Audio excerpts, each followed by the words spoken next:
नमो बुद्धाय, नमो धम्माय, नमो संघाय। सर्व श्रद्धावंत धम्म उपासक तसे उपासिका, तुमच्याप्रती मंगलाची कामना। या वर्षवासाच्या कालखंडामध्ये उपासक आणि उपासिका जेव्हा उपोषित व्रत धारण करतात, आपल्या शिलाला परिपूर्ण करण्यासाठी जेव्हा आपण उपोषित व्रत धारण करतो, तेव्हा ते परिपूर्ण करण्यासाठी शिलाचं त्यामध्ये काय महत्त्व आहे, काय योगदान आहे, ते शिलाबद्दलचं जाणणे, शिलाला समजून घेणे हे गृहस्थांसाठी अत्यंत महत्त्वाचं आहे। तथागत सम्यक संबुद्धांनी जो आर्य अष्टांगिक मार्ग सांगितला, त्या आर्य अष्टांगिक मार्ग 3 स्कंदामध्ये विभागलेला आहे। शील स्कंद, समाधी स्कंद आणि प्रज्ञास्कंद। प्रज्ञास्कंद म्हणजे सम्यक दृष्टी। ज्याला ही सम्यक दृष्टी प्राप्त होते किंवा जो प्रज्ञेवर आरूढ होतो, असा मनुष्य आपल्या संसारातील अनेक प्रकारचे दुःख, आपत्ती, विपत्ती यापासून मुक्त होऊ शकतो आणि सुख, शांती, वैभवाचं जीवन तो प्राप्त करू शकतो। किंवा जे विपश्यना करणारे जे विपश्यी आहेत, त्यांनासुद्धा योग्य प्रकारे विपश्यना करण्यासाठी या प्रज्ञाक्षेत्राचं अत्यंत महत्त्व आहे। परंतु हे प्रज्ञेचं क्षेत्र त्याला प्राप्त होते ज्याच्याकडे समाधीचं मटेरियल आहे, जो समाधी मार्गावर आरूढ आहे किंवा समाधीचा ज्याने अर्थ जाणला, त्याच मनुष्याला प्रज्ञा प्राप्त होऊ शकते। आणि ज्याला प्रज्ञा प्राप्त होते तो व्यक्ती दुःखातून मुक्त होतो। म्हणजे प्रज्ञाप्राप्तीसाठी समाधी अत्यंत आवश्यक आहे।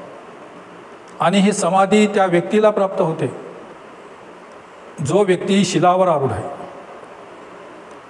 जो व्यक्ती शिलावर आरूढ आहे त्याला समाधी प्राप्त होऊ शकते। म्हणजे प्रज्ञा प्राप्त होते ज्याच्याकडे समाधी आहे, समाधी प्राप्त होते ज्याच्याकडे शील आहे। शिलावर आरूढ झाल्यानंतर समाधी आणि समाधीत परिपक्व झाल्यानंतर प्रज्ञा, हे 3 सोपान आहेत, 3 मार्ग आहेत आर्य अष्टांगिक मार्गाला पूर्ण करण्यासाठी, दुःख, आपत्ती आणि भय यापासून मुक्त होण्यासाठी। म्हणून हे शील गृहस्थांसाठी अत्यंत महत्त्वाचं आहे। शील हे धम्माचा पाया आहे, फाउंडेशन आहे। हा पाया, ही फाउंडेशन जर मजबूत असेल तरच त्यावर धम्माची इमारत उभी राहू शकते, धम्म मार्गामध्ये तो प्रगती साधू शकते। म्हणून मनुष्याच्या जीवनामध्ये शिलाला अत्यंत असं महत्त्व आहे। शिलामध्ये अनेक प्रकारचे शील आहेत।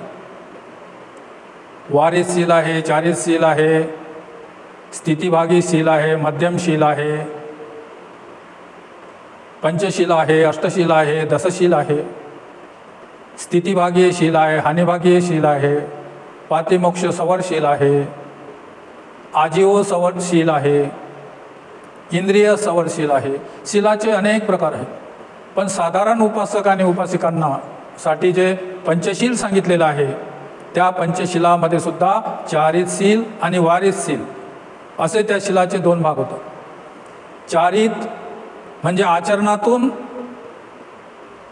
प्रगट केलेलं शील, आणि वारित म्हणजे जे तथागतांनी करणीय सांगितलं त्याला चारित शील म्हणतात, आणि जे अकरणीय सांगितलं त्याला वारित शील म्हणतात। अकरणीय म्हणजे ते आपण करू नये। जसं पंचशिलाचा जर विचार केला तर 5 शिला, जे पंचशिलामध्ये जे 5 शील सांगितलेले आहेत ते वारित शील आहेत। पाणी मात्राची हिंसा करू नका, चोरी करू नका, व्यभिचार करू नका, खोटं बोलू नका, नशा करू नका, नाही, हे करायचं नाही, याला वारित शील म्हणतात। जर हे करायचं नाही, प्राणीमात्राची हिंसा करायची नाही, चोरी करायची नाही, व्यभिचार करायचं नाही, खोटं बोलायचं नाही, नशा करायची नाही, तर मग काय करायचं? जे काय करायचं तथागतांनी सांगितलं त्याला ते करणीय शील म्हणतात, चारित शील म्हणतात। म्हणजे प्राणीमात्राची हिंसा करू नये, त्याऐवजी आपण प्राणीमात्रावर दया करायची, करुणा करायची, मैत्री करायची, त्यांचं लालन पालन करायचं. अदिन्ना दाना वेरमणी, चोरी करू नये, कोणाची पडलेली वस्तू घेऊ नये, त्याऐवजी त्या गृहस्थाने, त्या उपासक उपासिकाने दान करावं, इतरांना मदत करावी, सेवा करावी, आदरभाव करायचा. कामे समित्यचारा वेरमणी सिक्कापदम समादयामि, काम असण्याच्या भोगामध्ये लिप्त राहू नये. त्यासाठी काय करायचं, तर त्या गृहस्थाने आपल्या मनामध्ये समता प्रस्थापित करायचे. जसं मी तसे इतर, जसे माझ्या आई बहिणी तसे इतरांच्या आई बहिणी, जशा माझ्या मुली तशा इतरांच्या मुली, याबद्दलचा समताभाव ठेवून त्यानं आपलं जीवन व्यतीत करावं.